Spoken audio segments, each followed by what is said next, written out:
तो सच्चा संग क्या है? यही गड़बड़ है कुछ। क्योंकि संत तो अनंत जन्म में अनंत बार मिले होंगे, अनंत बार। क्योंकि संत संसार में सदा रहते हैं और हम सदा से चल रहे हैं। तो जितने संत हुए सबको हमने देखा है, सुना है, मिले हैं। ये जो पढ़ते हैं तुलसीदास, सूरदास, मीरा, कबीर, नानक, तुकाराम, शंकराचार्य, निम्बारकाचार्य, माधवाचार्य, वल्लभाचार्य, सब इन सब संतों के सामने भी हम थे, उनके पास भी गए,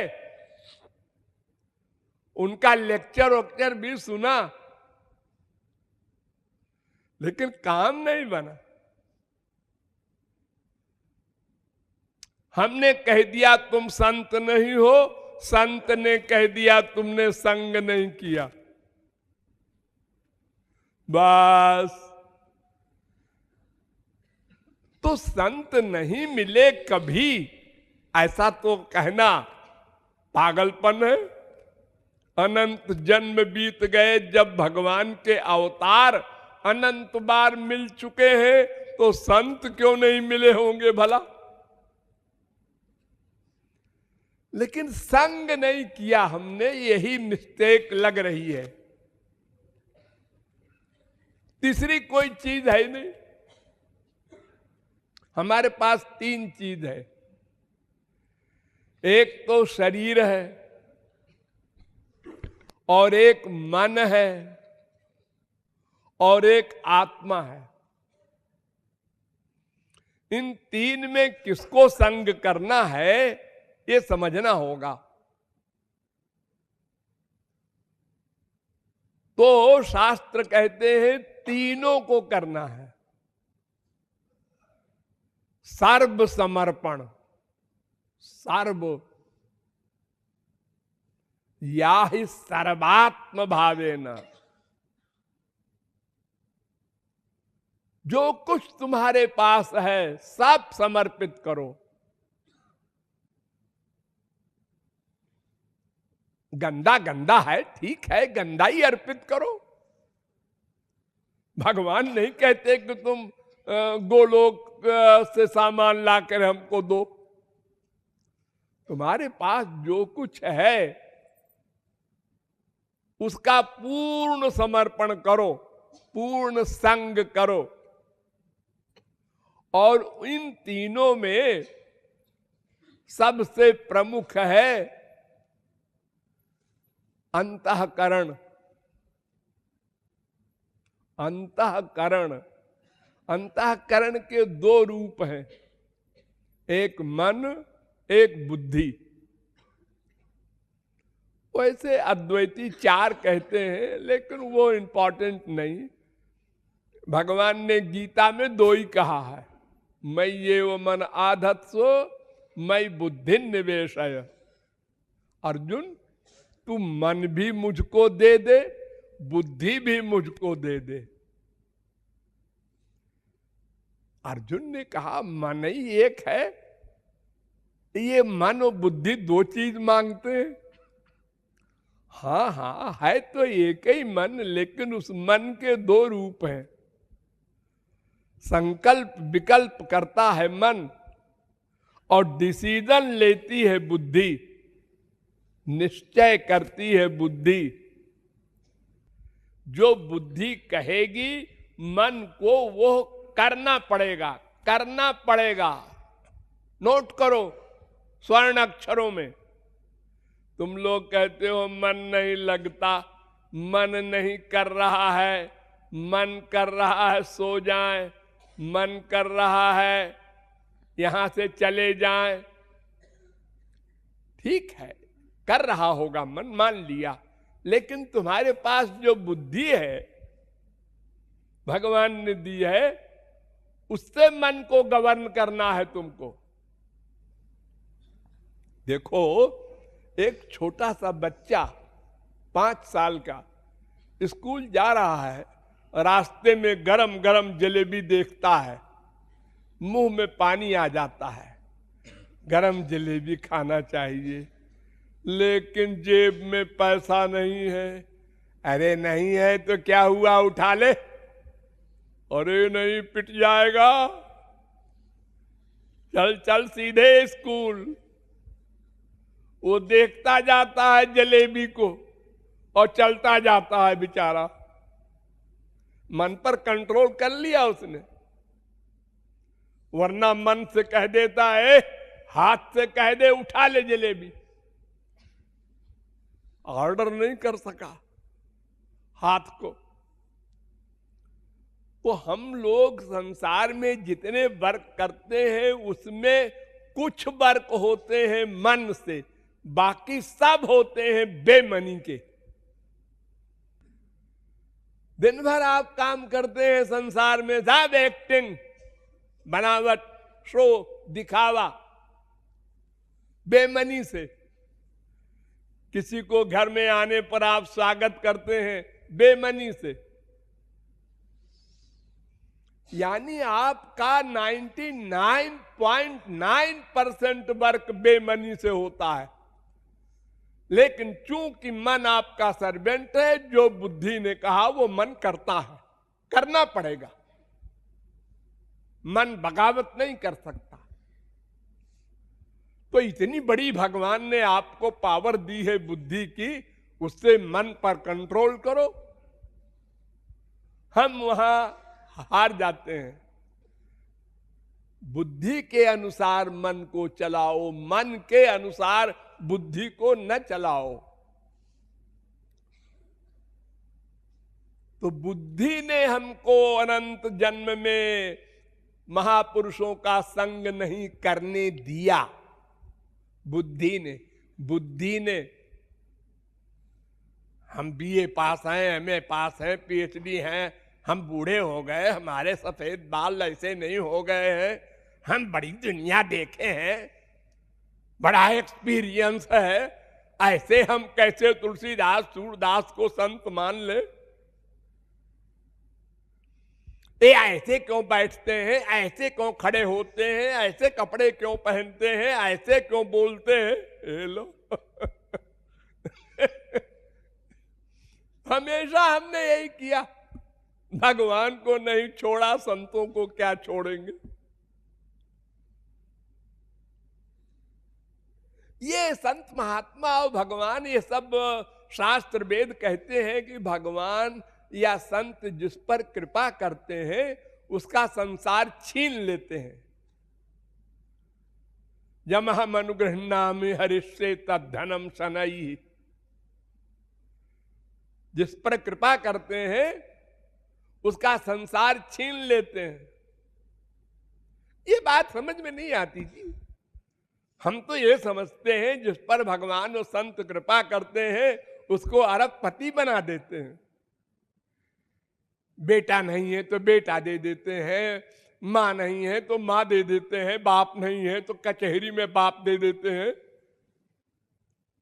यानी संसार दे दे ये भगवत कृपा, संत कृपा ये हमारा ज्ञान, और भगवान और संत का वाक्य इसका उल्टा। मैं जिस पर कृपा करता हूं उसका संसार छीन लेता हूं। लड़ाई हो गई हमारी बुद्धि से और भगवान और संत के तत्व ज्ञान से, लड़ाई हो गई, हमने काट दिया उनको। ये बात हम नहीं मानते। अजी वो भागवत भी कहती है, वेद भी कहता है, ठीक है कहता होगा भाई, मैं सहमत नहीं हूं उससे। हम पूछते हैं कि भारतवर्ष में कितने आदमी हैं जो इस सिद्धांत से सहमत हैं? हम पूछते हैं आप लोगों में कितने हैं जो सहमत हैं? हमको तो एक भी नहीं दिखता आप लोगों में, एक भी नहीं है कि उसका अपमान हो और वो कहे बड़ा अच्छा हुआ।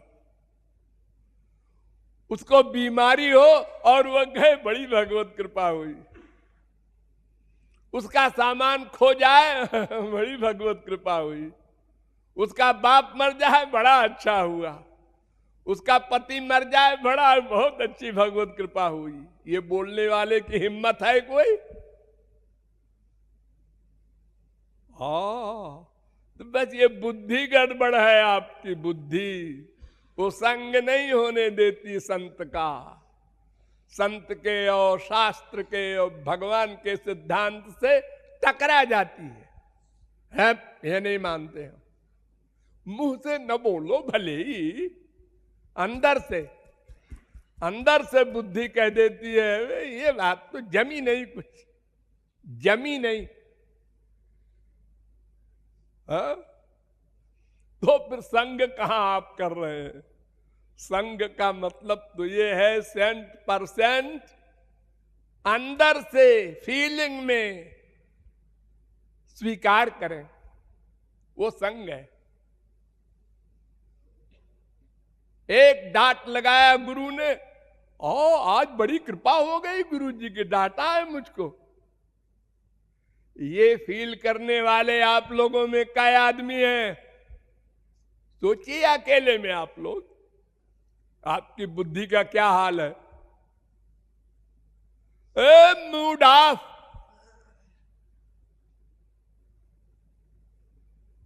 अरे भले ही मुंह से आप गाली न दे गुरु को, लेकर अंदर से दे रहे हैं। सबके सामने डांटा, अरे अकेले में डांट लेते कोई बात नहीं। ये कितना प्यारा है आपको ये सम्मान, ये जानते हुए कि हम कितने मूर्ख हैं, कामी क्रोधी लोभी मोही है, अज्ञानी है, फिर भी गुरु से भी ये शब्द सुनने को तैयार नहीं। ये आपकी बुद्धि है। तो संग कहां कर रही है? तो बुद्धि का संग होना चाहिए तो मन अपने आप उसी के अनुसार चलेगा। बुद्धि का संग करना होगा सत्य के साथ, गुरु के आदेश के साथ, विभोर हो जाए उसके हर आदेश पर, उसकी कृपा रियलाइज करे भीतर से। कृपा, कृपा तारीफ करने पर नहीं, बुराई करने पर, निंदा करने पर, डांटने पर, दोष बताने पर विभोर हो जाए भीतर से। अब शरणागत हो रहे हो तुम, अब तुम्हारा कल्याण निश्चित है। यह दिन जब कभी आएगा आप लोगों का, बस समझ लीजिएगा हो गया हमारा काम। और जब तक ये आप लोग नहीं डिसीजन लेंगे और नहीं रियलाइज करेंगे भीतर से, तब तक आप अपने आप को धोखा दे रहे हैं कि हम गुरु के शरणागत हैं, भगवान के शरणागत हैं। ये शरणागति नहीं है। और अगर है भी तो 1%, 10% बस। और भीतर से आप सोचते हैं हम तो 100% शरणागत हैं, है ना? है। किससे पूछ रहे हो? बुद्धि से। अरे वही बुद्धि तो आपको बिगाड़ रही है, उसी से आप पूछ रहे हैं। भला बुद्धि अपने खिलाफ जजमेंट देगी? तो सच्चा सत्य हो, सच्चा संग हो बुद्धि का, तो फिर लक्ष्य की प्राप्ति में कोई देर नहीं। मरा मरा कहो तो राम मिल जाएंगे, ये उपदेश है गुरु जी का। अरे करोड़ों शास्त्र वेद के उपदेश दिए जिस गुरु जी ने, उसकी बात को हमने माना नहीं। और ये गुरु जी कह रहे हैं मरा मरा कहते रहो जब तक हम लौट के ना आवे। और शिष्य ने कहा यस, बुद्धि नहीं लगा। ये मरा क्या होता है? मैं कब तक कहूं मरा? कोई क्वेश्चन नहीं। बस आज्ञा पालन, विभोर होकर वो वाल्मीकि महापुरुष बना। ये शरणागति है, ये संग है, सच्चा संग। एक फूल दे दिया गुरुजी ने, एक माला फेंक दिया, अरे बस हो गया, सब कुछ मिल गया, ये फीलिंग होनी चाहिए। छोटे मामूली माला हमको दिया, उसको बढ़िया माला दी है, ये लो। बहुत विकृत बुद्धि है, अनादिकाल से बिगड़ी हुई है, इसलिए वो शरणागत होने को तैयार नहीं होती, तुरंत बुद्धि लग जाती है, तुरंत, एक सेकंड की देर नहीं। ऐसी क्यों बैठी है, और क्या करें, उल्टा उल्टा बोला, उल्टा सोचा, सब ऐसे ही करते हो तुम लोग, और फिर रियलाइज भी नहीं करते कि इस पर सुधार करें, अब दोबारा ऐसा ना हो। वही सदा तुरंत उल्टा जवाब गुरु को भी। अरे जवाब न भी दो तो भीतर से सोचा तो भी वही बात है। तो संग सही हो, ऐसा जब कभी सौभाग्य मिल जाए तो फिर लक्ष्य प्राप्ति में देर नहीं होती। ओ ना भूलो न भूलो मन पालछिन आधे, न भूलो मन